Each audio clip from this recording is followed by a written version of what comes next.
Hai. Oke, bisa ya? Mendingan ya? Mendingan. Ya, sip. Siap. Halo, halo. Aku mau ini dulu nih, mau salam dulu. Biasanya kalau stay itu kan selalu dimulai dengan semangat ya depannya. Itu kalau misalkan malam-malam tuh tetap semangat malam atau dipagiin semua semangat pagi meskipun malam atau siang. Semangat pagi Tetap seru ya. kayaknya. Ya oke. Semangat pagi semuanya. Selamat datang di weekly call, weekly Instagram live bareng Endeavor Indonesia. Untuk sekarang kita scale the circle. Scale the circle itu kita punya misi untuk scale the circle of knowledge dengan menghadirkan beberapa narasumber dari beberapa narasumber dengan beberapa topik. Dan untuk bulan ini ke depan kita mau fokus untuk kepada community dan dengan hashtag Grow Together dengan topik Grow Together. Dan sekarang kita kedatangan Stephanie Kurniadi, co-founder dari Foodies ID. Stay ini juga merupakan Endeavor High Impact Entrepreneurs awarded di 2017 ya. Dulu Februari kalau nggak salah di International Selection Panel di Kuala Lumpur ya, Malaysia dulu ya, 3 tahun lalu. 3 tahun lalu. Udah 3 tahun ya benar-benar. Dan tidak sekarang kerasa ini ya? banget. Nggak kerasa banget dulu. Dan sekarang ini kita ada topik mau bahas mengenai community that stays together, karena kita dengan topik dengan hashtag kita yaitu Grow Together, community that stays together, grow together. Oke, let's begin. Please stay sebentar, aku nih kayaknya juga mulai nge-lag lagi. Oke, dah, siap. Oke, kita tuh biasanya gini, Stay. Di awal talk itu kita selalu nanya mundur balik yaitu nanya why, kenapa dulu Stay itu become entrepreneur, dan kenapa apa sih idenya di balik pembuatan Foodies ID ini, community ini. Oke. Selamat malam semua yang sudah ada di live hari ini ya. Salam kenal, mungkin ada yang pernah ketemu, ada yang baru ketemu online juga. Jadi kalau tentang pertanyaan El tadi, kalau kenapa sih jadi entrepreneur ya? Kalau gue juga yakin sih, mungkin cerita entrepreneurship setiap orang tuh kadang beda-beda ya. Nah, masih aman? Tadi El sempat blackout sedikit. Aman. Tadi sempat dikit. Udah aman kok sekarang. Kedengaran saya? Udah aman kok. Ya. Jadi ada yang memang cita-citanya nih jadi entrepreneur, kemudian juga ada yang kalau di era zaman sekarang ada support lembaga-lembaga kayak Endeavor, kemudian juga banyak edukasi tentang startup segala macam, pasti awareness tentang entrepreneur sekarang tuh udah luar biasa banget gitu. Nah tapi kalau gue sendiri dulu sebenarnya nggak ada planning jadi entrepreneur. Karena dulu tuh sebenarnya cita-citanya jadi arsitek ya, dan S1-nya kan kebetulan kuliahnya arsitek juga gitu.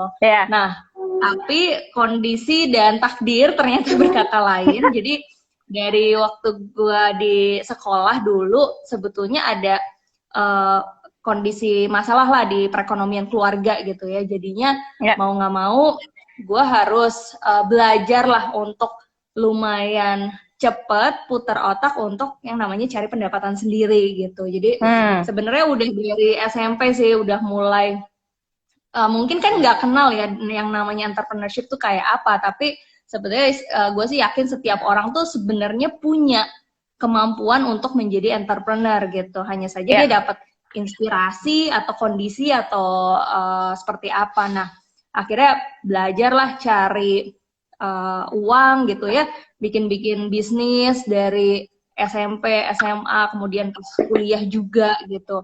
Akhirnya gara-gara nyemplung tidak sengaja karena harus gitu ya di dunia bisnis, akhirnya kan mau nggak mau tuh memperdalam ilmu lah ya, banyak baca buku tentang entrepreneurship, kemudian ikut-ikut workshop, seminar segala macam. Nah, pertama tahu tentang konsep entrepreneur tuh gue bener-bener amazed banget gitu. Karena bayangin, sebenarnya kan tuh pilihan ya, kadang-kadang kita mau jadi entrepreneur atau kita mau jadi profesional, semuanya itu pilihan kita lah. Tapi gue ngerasa nemuin satu hal yang luar biasa nih dengan menjadi entrepreneur gitu. Jadi kita bisa bikin atau nyiptain satu sistem di dalam bisnis kita gitu ya, sehingga si sistem ini bisa running, kemudian bisa create value ke orang lain, ke customer, ke employee, segala macam. Akhirnya gue lupa lah, banyak buku-buku yang akhirnya merubah mindset dan bikin gue tuh jatuh cinta sama entrepreneurship ini. Akhirnya ya sampai sekarang sama sekali tidak terpikir untuk berhenti menjadi entrepreneur, karena di sini seru banget sih. Akhirnya banyak banget belajar dan bikin bisnis yang satu, yang berikutnya, dan segala macam sih. Jadi historinya kayak gitu, El. Mungkin kalau gue tercebur gitu ya, akhirnya jatuh cinta dengan dunia bisnis dan akhirnya memperdalam di situ. Nah, kalau dari Foodie sendiri, sebenarnya waktu pertama kali gue bisnis itu di bidang jasa ya. Jadi waktu di sekitar tingkat 4 di kuliah itu gue sama partner-partner kita bikin brand and marketing agency sebenarnya. Jadi kita ngejalanin bisnis ini cukup lama, sekitar 8 tahun. Akhirnya kita banyak juga belajar tentang gimana cara ngebangun brand, kemudian istilahnya membuat satu bisnis lah ya, bisa dikenal banyak orang, segala macam lah. Nah, tapi waktu kita ngejalanin si bisnis brand and marketing agency ini, itu kan kalau di bisnis kan ada kategori jasa, ada kategori produk kan ya. Nah, kita masih ada di kategori jasa nih. Nah, kita tuh pengen punya produk sebenarnya. Jadi karena kita pengen kalau misalnya punya produk itu istilahnya scalability-nya bener-bener tidak terbatas gitu ya. Kalau jasa tuh dulu masih ingat banget, gue semakin banyak klien gue semakin gak punya jam tidur lah ya istilahnya gitu. Ya banyak yang recall kayak gitu. Akhirnya karena kita harus punya produk nih. Produk seperti apa sih yang sebenarnya secara jangka panjang tuh sustain gitu ya. Akhirnya kita research dan kalau kebetulan juga gue suka banget makan ya. Jadi dulu hiburan gue adalah kulineran gitu. Blogging segala macam tentang kuliner juga. Akhirnya kita mempelajari dan merasa bahwa bisnis atau industri kuliner ini adalah industri yang sangat menarik karena sustain ya, selama ada orang, apalagi di Indonesia itu kan populasinya luar biasa kan, banyak bisnis-bisnis dari luar malah datang ke Indonesia untuk memanfaatkan market di Indonesia gitu. Jadi waktu itu kita putuskan untuk berbisnis kuliner, kita pelajari benar-benar, dan pada saat kita launch brand pertama kita ya di 2013, kemudian dapat feedback yang cukup baik dari customer gitu. Akhirnya kita pelajari lagi pola dari bisnis kuliner ini, ternyata bisa bahwa yang namanya bisnis kuliner walaupun kita start dari nol, kemudian brand lokal, tapi kita bisa ngebangun ini menjadi brand yang bersaing dengan brand-brand kuliner sekelas multinasional lah, gitu. Nah, sebenarnya sebagai F&B entrepreneur itu selama beberapa tahun kita keidean untuk create yang namanya Foodies ini, gitu. Jadi Foodies ini lebih ke platform education lah buat teman-teman yang tertarik untuk berbisnis kuliner ataupun yang udah berbisnis kuliner untuk ngembangin lagi si bisnis kulinernya. Karena gue inget dulu waktu pertama kali bikin bisnis kuliner gitu ya, bener-bener ngumpulin knowledge itu from scratch gitu ya. Mau datang kemana untuk mempelajari dari A sampai Z tuh nggak ada gitu. Akhirnya coba ini, coba itu, rugi sekian, gagal segala macam. Nah, kita pengen hal itu terminimalisir lah dengan mensajikan satu education platform buat teman-teman bisnis kuliner melalui Foodies gitu. Kalau di Foodies itu sendiri, kita sekarang masuk ke platformnya ya. Kalau di Foodies itu sendiri sebenarnya kalau bisa dielaborasi lebih gitu, itu tuh ada apa aja sih di dalamnya? Courses, classes, workshop, ada apa aja tuh di dalamnya? Iya, jadi sebenarnya value utama dari Foodies itu community ya. Jadi kita punya banyak bisnis, tapi Foodies ini adalah satu bisnis yang istilahnya pengen jadi amalan kita. Artinya kalau ilmu itu kan sesuatu yang value-nya gede banget gitu. Begitu si ilmu itu nyampe ke seseorang, kemudian seseorang itu implementasi, kemudian dia misalnya bikin satu bisnis, kemudian bisnisnya ini bisa menyerap sekian puluh karyawan, kemudian ada berapa orang tambahan yang istilahnya dinafkahi dari bisnis itu gitu ya. Jadi lebih ke sisi itunya gitu selama kita ngejalanin dan ngembangin Foodies ini. Nah, kita berangkat dari community. Sekarang itu mungkin kan Foodies sudah cukup lama juga ya, udah jalan 4 tahun. Dan di Foodies sendiri kita ada lebih dari 50.000 orang yang udah jadi alumni ataupun mereka join di community kita. Saat ini karena kita bentuknya platform, jadi ada macam-macam channel terserah mereka itu lebih nyaman belajar lewat apa. Jadi kita ada YouTube channel ya, di YouTube channel kita ada 300 plus free premium video. Jadi pebisnis kuliner itu bisa belajar tentang operasional, marketing segala macam lah. Kita juga ada community di Telegram juga, itu udah 10.000 plus juga, kemudian juga di blog kita, di website. Dulu waktu sebelum pandemik itu kita rutin kelas offline. Tapi sejak pandemik semua kelas kita jadi online. Banyak sih teman-teman yang udah start buat kelas offline ya, tapi kita belum berani karena kita masih pengen everyone stay safe gitu. Jadi sekarang semua kelas kita juga online. Jadi tergantung teman-teman pebisnis kuliner ini lebih nyaman belajar melalui channel yang mana, itu we try to provide as many as we can gitu. Itu kan Foodies kan the first F&B education platform in Indonesia.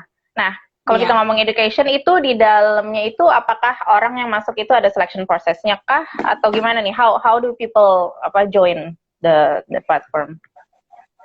Jadi karena kita banyak banget free content ya, at the first place kita pengen nyebarin ilmu sebanyak-banyaknya, jadi tidak ada syarat apapun gitu. Jadi kayak free funnel atau free rooms-nya kita itu kayak di Telegram, itu mereka masuk tanpa persyaratan apapun, kemudian juga nonton di YouTube channel juga tidak ada persyaratan apapun. Kemudian kita juga kan secara rutin kasih edukasi via email ya. Jadi kalau misalnya mereka mau subscribe via website itu juga nggak ada persyaratan apapun. Justru lebih ke arah kita juga minta siapapun gitu yang tertarik dengan industri kuliner ini nyebarin sebanyak-banyaknya akses ini gitu, karena benar-benar we provided unlimited sih gitu. Dan itu orang di dalamnya, jadi apakah itu lebih cenderung one way lecture gitu, di mana orang mendengarkan bahan, orang membaca bahan, atau memang di dalamnya sebenarnya para member itu sendiri bisa saling berinteraksi satu sama lain? Ya, kalau kita di channel Telegram aja contohnya, jadi kita ada 2 ya, satu itu yang memang channel edukasi, jadi mereka dapetin informasi tentang edukasi bisnis kuliner setiap hari satu arah. Tapi kita ada satu channel lagi di Telegram juga namanya F&B Community.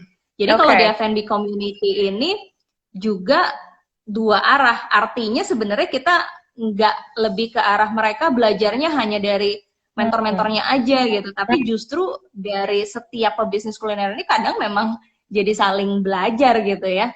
Banyak brand-brand atau bisnis-bisnis kuliner itu yang lahir itu juga dari waktu mereka ketemu di community Foodies gitu. Jadi ada beberapa brand minuman yang sekarang lagi rising banget ya, itu mereka pada ketemunya itu di acara Foodies gitu. Jadi banyak juga yang pada akhirnya berkolaborasi gitu. Iya. Oke. Dan di site education platform itu di Foodies apakah juga nawarin ada fasilitas di mana foodpreneur bisa accelerate atau scale up bisnisnya mereka melalui investment misalnya, atau ini pure education platform?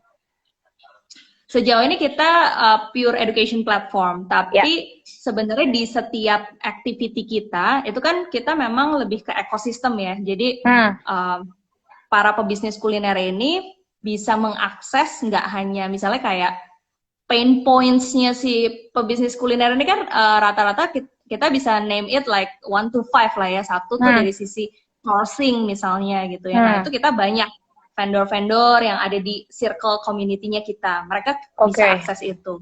Termasuk juga investor gitu. Jadi beberapa kali activity kita gitu ya, itu kita menghadirkan investor-investor di bidang bisnis kuliner, tapi kita benar-benar mempertemukan mereka dalam one ecosystem aja gitu. Jadi mereka bisa proses itu lebih lanjut lah. Tapi sejauh ini kita tidak ada satu produk yang mengaccelerate atau apa gitu ya. Jadi kita memfasilitasinya aja.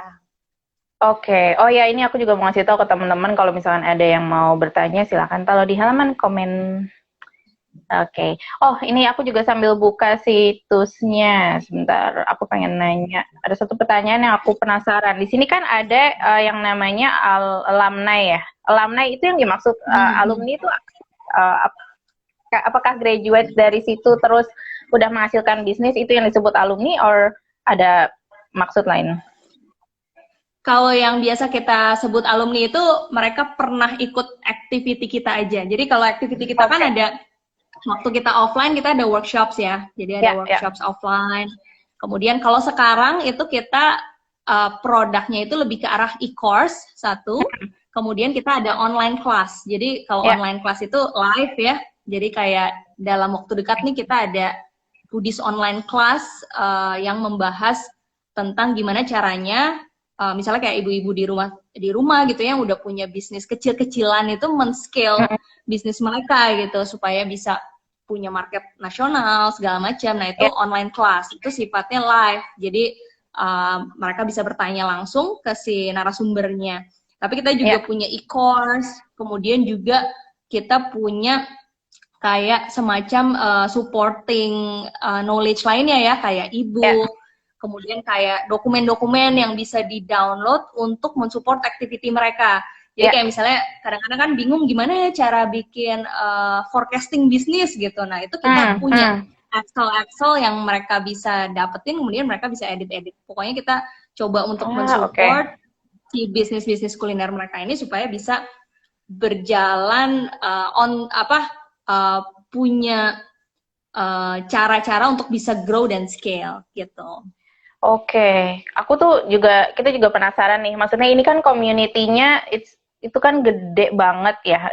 Kalau di website sih masih ada apa tadi 12.000 members. Ada juga 36.000 plus Instagram community, alumni, konten segala macam. Nah, managing community segede gitu bagi foodies itu how do you do it? Oke, tentu saja itu bukan pekerjaan satu orang. Iya. Jadi sebenarnya kalau dari awal ya kita kan memang kekuatannya di community gitu. Nah, sebenarnya ada satu yang paling jadi soul-nya gitu ya dalam community itu, yaitu sebetulnya adalah value. Jadi sebenarnya sih kalau dari sisi men-treat mereka yang ada di dalam community kita itu tidak terlalu banyak juga ya, maksudnya tidak terlalu banyak hal juga yang kita lakukan, tapi kita berfokus pada value yang kita bisa kasih ke mereka. Nah, sejauh ini yang namanya value ya kalau di era saat ini itu sebetulnya adalah konten.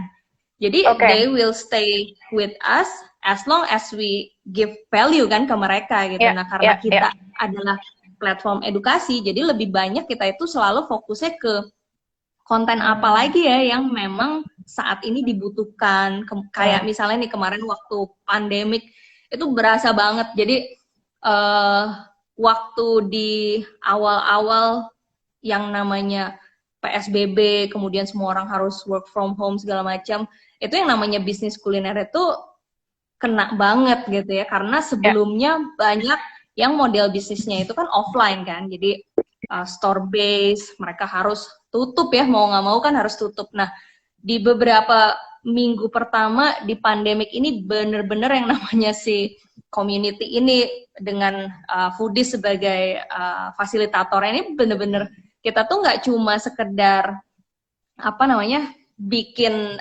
kelas-kelas ya, tapi justru solusi-solusi itu saling kasih suggestion dan lain-lain itu tuh berasa banget gitu. Akhirnya di beberapa minggu pertama bahkan kita ngeluarin e-course dan online class yang kasih guideline ke para pebisnis kuliner ini untuk gimana sih strategi pivotnya, gimana dalam waktu mingguan ini mereka bisa survive gitu ya. Karena benar-benar sih, jadi inget ya waktu awal-awal tuh yang namanya bisnis kuliner benar-benar struggling banget untuk nyari bentuk baru lah untuk bisa survive seperti apa. Jadi selama ini fokus kita untuk make sure community ini tetap happy, dapetin value, itu kita berfokus selalu dengan konten sih. Kita lakukan rutin yang namanya survei ya, jadi kita selalu minta feedback dari mereka, issues apa sih yang jadi challenge mereka, karena kan di community kita ini ada yang levelnya startup gitu ya, kemudian ada yang levelnya juga menengah yang mereka menuju scale up. Jadi sebenarnya dari materi itu kita ada 2 kategori pembagian seperti itu. Dulu waktu offline itu kita ada yang namanya masterclass. Jadi masterclass ini yang banyak itu untuk mereka yang menuju scale up lah seperti itu. Jadi kita selalu minta feedback dan kita create konten-konten yang juga datangnya dari issues dan challenges-nya mereka gitu. Oke. Di tim Foodies itu sendiri ada berapa orang? Di tim Foodies itu berapa ya? Mungkin sekitar 15 ya. Nggak lebih dari itu sih. Oke, itu untuk nge-create, untuk memaintain dan meng-create konten itu jago banget sih. Maksudnya aku kalau ngelihat Instagram, ngelihat websitenya, ngelihat semuanya full, selalu ada konten, selalu ada talks. I mean, you guys are really great kalau menurut aku pribadi ya. Gitu. Mungkin sebentar lagi ada nama aku nih masuk ke dalam Telegram kali, Teh. Iya, pastinya. Dan salah satu yang juga kita dapetin ya program gara-gara masa pandemik itu live IG. Jadi sejak minggu pertama PSBB sampai sekarang itu kita setiap hari live IG di Foodies.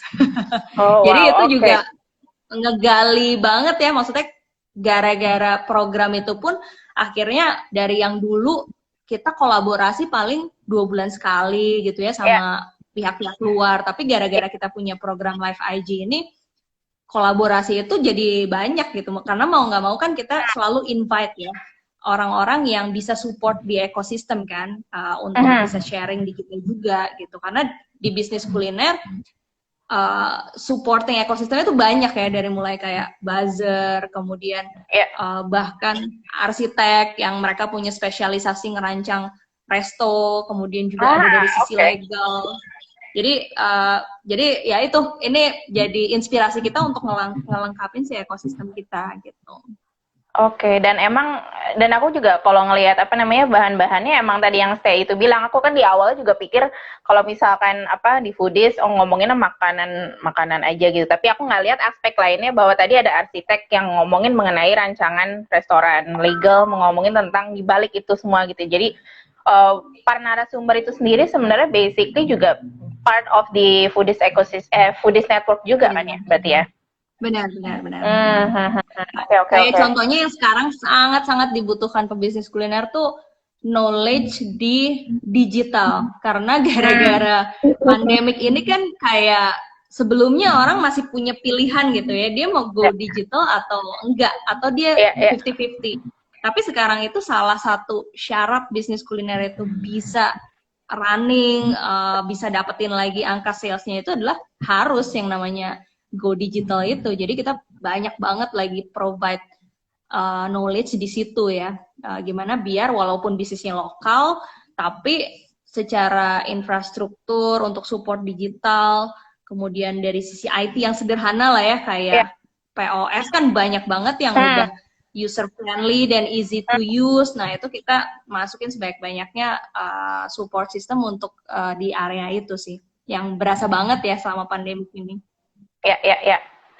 Kalau tunggu, aku juga tadi ada pertanyaan. Nah, di website itu ada yang namanya in collaboration with. Itu ada beberapa companies, corporates. Itu apakah dulu maksudnya di Foodies itu apakah pernah ngajar di company tersebut atau gimana maksudnya tuh in collaboration with-nya? Jadi lebih ke banyak sih, kita sebenarnya secara misi ya, kita kan pengen ngebagiin dan spread the knowledge tentang bisnis kuliner ini sebanyak-banyaknya. Jadi menuju 1 juta pengusaha kuliner baru, kemudian 5 juta employment ya melalui industri kuliner ini. Nah, kita pasti tidak bisa melakukan itu sendiri kan. Jadi siapapun dalam bentuk apapun itu sebenarnya Foodies open for collaboration gitu. Oke. Contohnya kayak yang cukup rutin ya selama beberapa bulan terakhir itu kita dengan Kemenparekraf. Jadi salah satu programnya mereka itu mereka mensupport para orang-orang yang terkena dampak pandemik gitu. Jadi dan industri yang paling besar sebetulnya di industri ekonomi kreatif itu kan kuliner, makanya mereka bareng gandeng Foodies untuk kasih si education ini untuk orang-orang yang terkena dampak si pandemik ini. Jadi lumayan sih udah, kalau nggak salah udah jalan bulan keempat ya. Dan itu walaupun online, lucunya ada roadshow kotanya. Jadi ada di Bandung, ada di Jakarta gitu. Tapi online gitu. Tapi roadshow kota. Itu contohnya sih. Banyak sih sama brand-brand juga banyak banget ya dengan brand-brand POS ya. Mereka juga kan punya kepentingan untuk support UKM, gimana caranya supaya merchant-merchantnya online delivery ya, seperti GoFood itu juga kita beberapa kali kolaborasi dengan GoFood juga untuk naikin terus skill dan knowledge si para pelaku bisnis kuliner ini gitu. Oke. Kalau kita ngomongin era COVID sekarang nih untuk Foodies respon terhadap COVID-19, ada nggak sih perbedaan selain yang tadi ya? Apa kan offline activity yang tadinya beberapa kali sebulan atau per 2 bulan, terus sekarang berubah jadi online. Ada hal lain lagi nggak yang menjadi pembedaan between before COVID sama during COVID sekarang? Kalau di Foodies? Paling signifikan sih itu ya, kita yang tadinya materi kita offline gitu ya, mungkin banyak juga orang yang punya challenge atau barrier ya untuk mengakses. Kalau offline kan misalnya orangnya ada di Lok Semawe gitu misalnya, mereka harus terbang gitu kan, itu kan cukup banyak lah challenge-nya. Tapi selama masa pandemik ini kita jadi merasa bahwa sebetulnya kalau memang misi kita pengen lebih knowledge ini accessible, akhirnya ini lagi semua materi-materi offline kita ini semua lagi kita launch dalam bentuk online gitu. Jadi cukup banyak sih di website ada ya e-course dari semua bidang pembahasan sih, dari operasional, marketing, finance, investment, segala macam itu kita udah bikin dalam bentuk digital. Jadi semoga ini bisa lebih accessible lagi ya ke semua orang. Dan juga mungkin yang paling signifikan, jadi kalau misalnya El lihat kan di beberapa informasi gitu ya, ada istilah subscriber. Jadi dulu itu konten video YouTube kita dulu itu berbayar gitu. Jadi orang-orang harus berlangganan lah. Tapi karena kemarin pandemik juga, akhirnya kita merasa bahwa udah deh kita gratisin aja semua premium konten ini gitu. Akhirnya semuanya kita buka di YouTube channel. Jadi harusnya sih mereka yang bener-bener pengen sukses di bisnis kuliner tuh harusnya udah nggak punya alasan lagi ya, kecuali mereka kalau sudah menonton 300 videonya, nah baru boleh beralasan tuh. Tapi yang namanya knowledge itu harusnya udah sifatnya free dan udah kita buka semua, dan itu rata-rata premium konten, jadi durasinya tuh lama-lama, ada yang sampai 2 jam, ada yang 20 menit, jadi bukan video pendek-pendek gitu. Kalau yang saya lihat di komunitas nih, sebenarnya sih apa sih cara yang tepat buat masyarakat in general itu bagaimana cara untuk ngebantu si foodpreneur community ini untuk sustain sama survive? apakah si foodies ini, maksudnya foodies ini kan memang menyediakan knowledge banyak banget gitu, tapi menurut Teh itu semuanya apakah balik lagi kepada si foodpreneur-nya itu sendiri atau gimana? Kalau untuk hasil kemudian kesuksesan ya pasti balik lagi ke foodpreneur-nya masing-masing ya. Tapi ada satu yang menurut gue itu penting karena kan gue ngejalanin sendiri juga ya, ngebangun bisnis kuliner sendiri gitu ya. Kemudian juga menghadapi challenge dan kesulitan dan kegagalan gitu. Tapi sebenarnya yang kita coba kasih ke community ini sebetulnya itu adalah lebih ke environment ya, ke lingkungan gitu. Artinya gini, kayak kemarin waktu pandemik, gue sih nggak bisa bayangin kalau waktu itu yang namanya foodies itu belum ada gitu ya, community foodies itu belum ada. Kemana gitu sih pebisnis kuliner ini harus curhat lah ya istilahnya gitu. Tapi sebenarnya kalau ada di Telegram kita gitu ya, itu kan solusi-solusi, kemudian support ya, optimisme. Nah sebetulnya itu yang secara best practice gue sebagai pebisnis kuliner tuh kadang-kadang kalau lagi down atau ngadepin satu masalah, sebenarnya masalah itu pasti ada solusinya. Cuma support dari sisi mental dan lingkungan itu sih, lingkungan positif itu kan however bisa ngerubah diri kita ya. Instagram feed apa yang kita lihat setiap hari sebetulnya itu yang ngebentuk pemikiran kita kan. Jadi jadi sebenarnya itu sih yang menurut gue value-nya itu akan sangat sulit tergantikan, dan itu bisa mensupport mereka tuh nggak hanya jangka pendek tapi lebih ke, karena di community foodies, di alumni juga banyak yang awalnya misalnya dia cabangnya satu tapi we stay together, support juga, saling berkomunikasi setiap hari. Terus beberapa tahun kemudian dia cabangnya jadi 20 misalnya. Ada juga yang pivot bisnis gitu ya. Awalnya dia bisnisnya apa, karena denger banyak sharing dari pebisnis-pebisnis kuliner yang lain, akhirnya dia ganti model bisnis, akhirnya jadi meledak gitu ya, model bisnis dia yang baru gitu. Jadi lebih kayak support system kali ya, yang bisa kasih energi positif lah gitu. Benar-benar. Aku itu agree banget sih, support system nge-create ibaratnya kayak safe space di antara teman-teman yang juga sesama pebisnis foodpreneur juga ya. Oke, kalau saya lihat dari sisi kuliner, dari sisi kuliner in general, saya ngelihat kuliner ke depannya tuh kayak gimana sih sekarang gitu. Apakah kalau yang dari sisi aku sih, aku ngelihatnya yang offline bikin online. Tapi mungkin kalau dari sisi saya punya pandangan lain nih untuk kuliner terutama di Indonesia ya untuk ke depan ini. Iya, ada beberapa hal sih. Jadi sebenarnya COVID-19 ini membuat, mungkin nggak tahu ya di industri lain bisa jadi sama, tapi di kuliner secara khusus itu COVID-19 ini membuat industri kuliner itu tidak akan pernah sama lagi ya. Jadi benar-benar apa yang kita jalanin dulu itu tidak relevan lagi saat ini. Contoh, misalnya kalau industri kuliner ataupun industri-industri lain ya, yang bisa winning the competition di era-era sebelumnya mungkin lebih ke arah perusahaan yang besar misalnya ya. Tapi perusahaan-perusahaan yang akan winning di era saat ini itu adalah perusahaan-perusahaan yang cepat ya, yang fluid gitu kan, yang agile gitu. Jadi prinsip dasarnya seperti itu. Nah, kalau di kuliner sendiri itu banyak sekali impact-nya.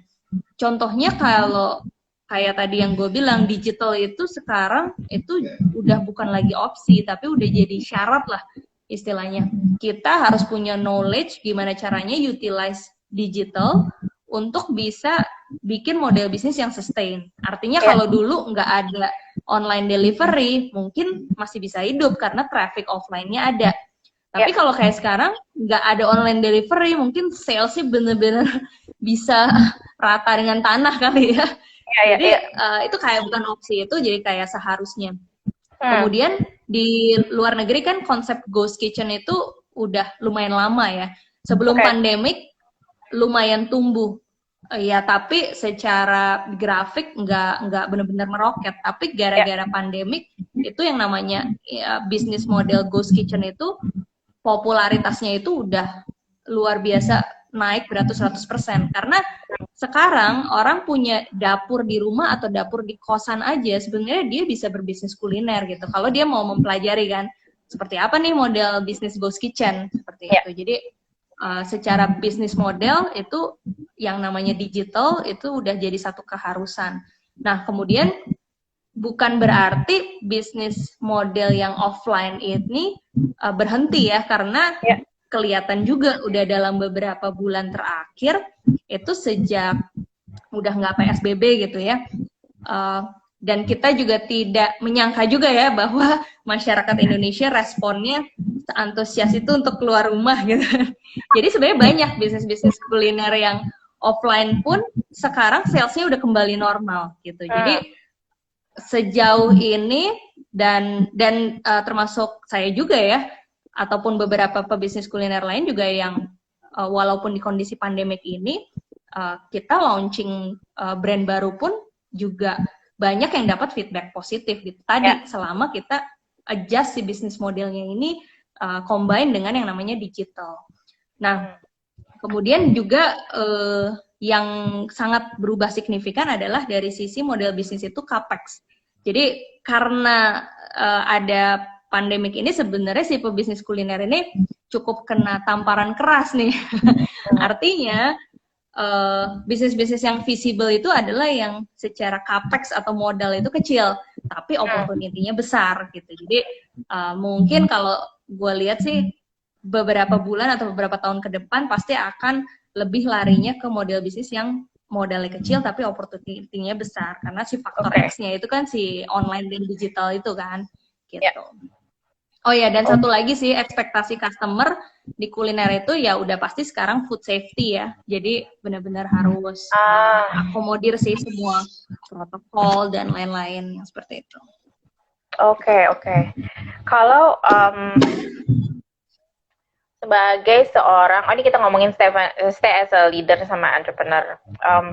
Sebagai seorang entrepreneur itu sendiri, especially di F&B industry, dan juga bergerak di bidang F&B community ini juga, apa sih yang sebenarnya bikin stay itu keep motivated? Apa sih yang ngedrive stay untuk yang tiap bangun tuh yang semangat terus in running this gitu? Ya, apa ya? Jadi seperti yang tadi gue cerita ya, jadi gue cukup jatuh cinta dengan profesi sebagai entrepreneur gitu, karena apa ya, kalau dari sisi ada dua sih, gue pernah baca buku, lupa ya judulnya apa, tapi di situ si buku ini tuh bilang gitu, ada satu hal yang paling berharga di kehidupan gitu ya, kan orang pikir gitu selama ini yang paling valuable gitu ya, misalnya karena kan banyak orang ataupun kita ya secara struktur sosial tuh dari kecil terkesan ya, kita tuh dimotivasi atau diarahkan untuk wealthy kan, artinya punya banyak uang lah gitu ya secara struktur sosialnya. Tapi gue benar-benar terinspirasi nih sama satu buku yang gue baca. Jadi ternyata ada yang lebih bernilai dan berharga dibandingkan uang gitu, yaitu adalah waktu gitu. Jadi si buku ini karena memang buku entrepreneurship ya, jadi dia bilang secara profesi gitu, yang paling ultimate itu sebetulnya dengan menjadi entrepreneur. Karena kalau kita jadi entrepreneur, itu kita bisa mengatur waktu kita sendiri lah. Intinya, kalaupun sekarang gitu ya, gue kerja misalnya sampai jam 10 malam pun, sampai jam 11 malam pun, karena gue pengen gitu. Jadi lebih ke waktu yang kita pengen lakuin gitu ya, apa yang kita pengen lakuin itu sebetulnya bisa kita atur sendiri gitu.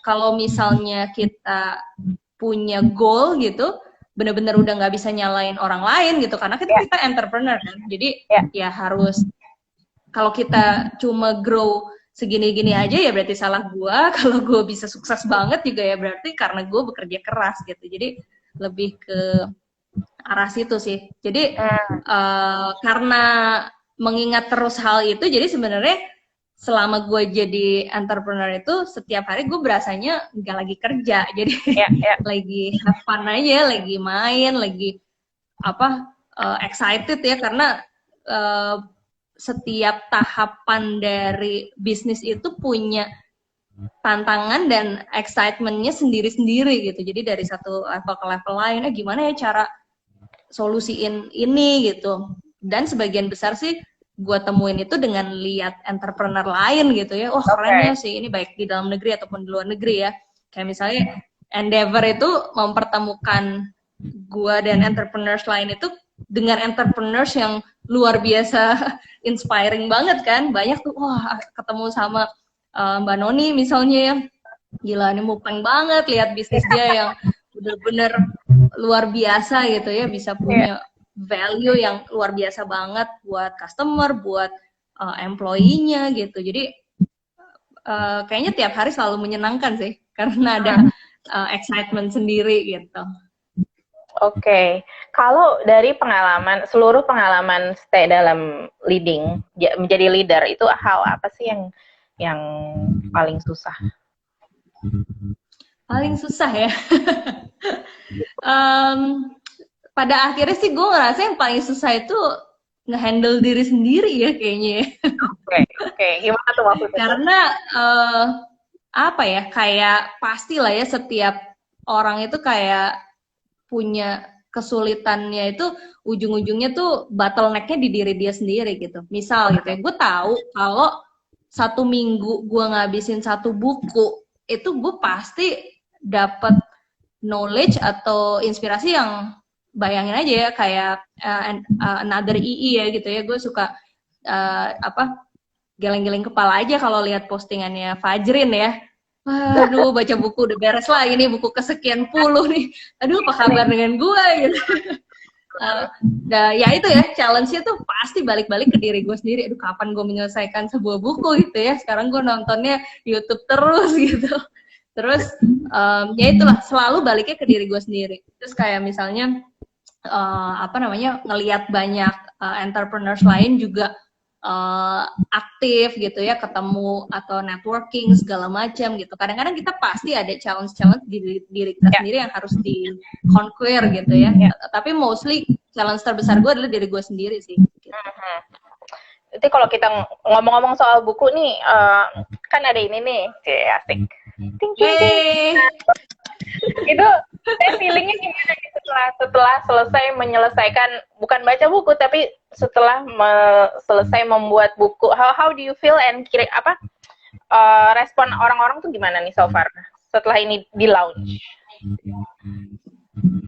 Sejauh ini sih banyak banget, sejak kan kita buka penjualan itu pre-order ya. Jadi pas pre-order sampai ke hari pertama kita start untuk kirim buku tuh lumayan lah, ada sekitar 2-3 bulan gitu ya. Sejak kita kirim buku rata-rata banjir tag-tagan di Instastory tiap hari gitu ya. Karena kayaknya mereka menunggu cukup lama gitu pada akhirnya dapetin bukunya. Terus juga ya lebih ke happy ya, maksudnya jadi inspirasi gue dan partner-partner ya nulis buku itu dari Om Budiman Hakim. Jadi dulu itu waktu kita umurnya masih 20-an awal lah ya, tapi sekarang 20-an akhir kok gitu. Nah waktu 20-an awal itu kita ketemu sama Om Bud. Nah Om Bud itu bilang, jadi jangan deh lu nanti istilahnya lu udah nggak ada tapi lu tuh nggak mengeluarkan 1 buku pun, dia bilang gitu karena buku itu kayak karya lah, maksudnya lu harus lah pokoknya yang namanya ngeluarin 1 buku gitu, harus gitu, wajib. Nah akhirnya kalau gue pribadi ya selalu terngiang-ngiang dengan omongan dia itu gitu. Dan sebenarnya si buku 50 kesalahan ini itu buku ke-4 kita ya. Jadi buku pertama itu udah agak lama banget sih. Habis itu kita ada marketing cappuccino juga. Terus kemarin juga ada yang 55 ide kreatif. Sekarang 50 kesalahan fatal gitu ya. Jadi sejauh ini sangat puas banget karena minimal apa yang ada di kepala itu udah gue tulisin ke buku. Jadi orang-orang tanggung jawabnya udah gue pindahin ke orang lain ya. Jadi bukan salah gue ya, gue nggak ceritain ilmu ini gitu. Tapi ya lu baca aja gitu. Jadi gue udah kasih deh apa yang ada di kepala gue gitu. Harapannya sih ya lebih banyak orang bisa dapetin manfaat lah ya dari situ. Tapi menarik El, gara-gara pandemik ini jadi jauh lebih produktif sih soal nulis gitu. Kita lagi nyiapin lagi buat buku berikutnya sih gitu. Jadi kayaknya nggak terlalu banyak pergi-pergi, jadinya rajin gitu ya, ada di depan laptop nulis.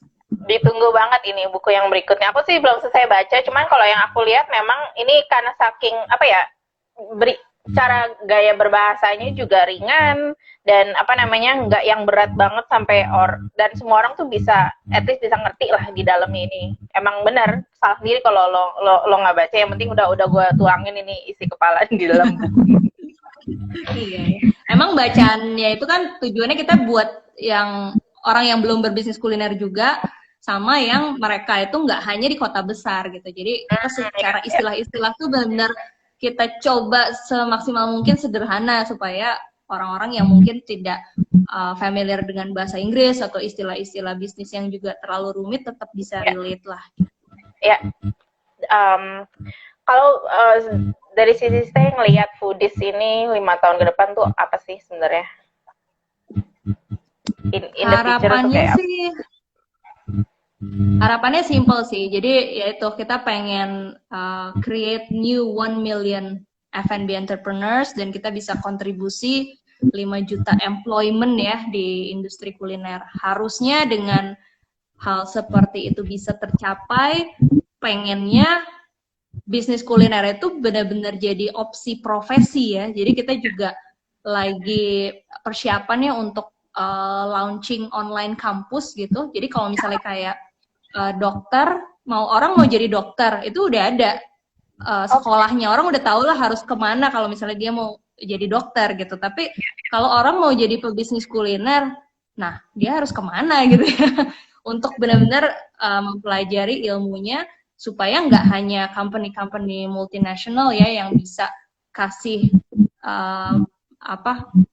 value yang bagus ke customer, artinya food safety-nya bagus, secara business operation, supply chain-nya juga bagus, financial management-nya juga bagus, tapi kita pengen semua local business, semua UKM juga dapetin si knowledge itu. Gitu. Okay. Last but not least nih, saya ada yang bisa disampaikan terhadap foodpreneur yang mungkin sekarang lagi struggle atau sekarang lagi berusaha bangkit lagi? Iya, banyak kayaknya ya yang lagi struggling. Jadi sebenarnya kalau dapetin challenge tuh benar-benar normal banget lah. Ya mungkin satu-satunya hal yang tidak mungkin itu adalah kalau kita dapetin satu kondisi yang stabil, karena stabil itu kan tidak ada ya. Karena pasti ada yang namanya challenge. Secara prinsip bisnis mah simple ya. Customer kita pasti berubah, kompetisi kita pasti berubah, kemudian teknologi pasti berubah. Makanya sebenarnya kuncinya suggest dan recommendation saya ke foodpreneurs itu adalah untuk selalu nggak pernah berhenti belajar gitu, karena sekarang itu kan medianya udah online. Jadi yang tadi gue bilang, apapun yang kita lihat di feed Instagram kita ya, atau sekarang feed TikTok kita ya, itulah yang menghabiskan waktu paling banyak gitu. Jadi gue pernah tuh beberapa tahun lalu lah pernah ada momen gue buka follow gue ya, apa sih yang gue follow di Instagram. Nah yang gak produktif tuh gue unfollow tuh, yang bikin gue akhirnya jadi malah stalking gitu ya. Gue unfollow. Nah akhirnya gue followin yang bisa membuat gue itu produktif gitu. Nah rasanya sih itu hal paling simple, karena ya mau nggak mau tangan kita selalu setiap ada jeda berapa menit lunch time atau apapun kan kita pasti pegang handphone kan. Nah apa yang kita lihat itu sebisa mungkin ya kasih value atau kontribusi yang positif lah ke kita. Jadi itu sih menurut gue, belajar tiap hari, bisa belajar dari mana aja, dan start dari hal-hal yang simple, yaitu dari feed social media kita lah. Sama yang kedua lebih ke itu sih, bangun lingkungan, environment yang bisa mensupport kita. Kan pernah ada apa namanya yang bilang kalau kita itu akan sama seperti 5 orang yang paling sering kita temuin kan setiap hari kan gitu. Jadi ya sekarang kan bisa nggak hanya kita temui secara offline lah, tapi 5 orang yang paling sering lu lihat di social media, atau 5 orang yang paling sering lu ajak ngobrol di WhatsApp group, Telegram group, dimanapun lah. Ya sebisa mungkin kita penuhi environment kita dengan hal yang positif dan lebih dari kita, supaya kita juga bisa absorb so many things kan gitu. Oke, sip. Ya. Ini, kita udah hampir 1 jam nih, berarti, aduh, thank you very much, Teh, Sama-sama. atas knowledge-nya, atas semuanya, dan semoga ini juga bermanfaat buat teman-teman semuanya. Ini akan ada stay terus di Instagram Endeavor, jadi bisa dilihat kapanpun. Kita juga akan regularly untuk nge-share ini ke publik juga. Jadi stay tune untuk yang berikutnya next week di hari yang sama, Wednesday jam 7 PM. Sekali lagi, Stay, terima kasih. Selamat malam juga untuk Endeavor yang selalu support. Sama-sama. Dadah, Stay. Thank you ya. Salam. Thank you. Sukses semua. Ya.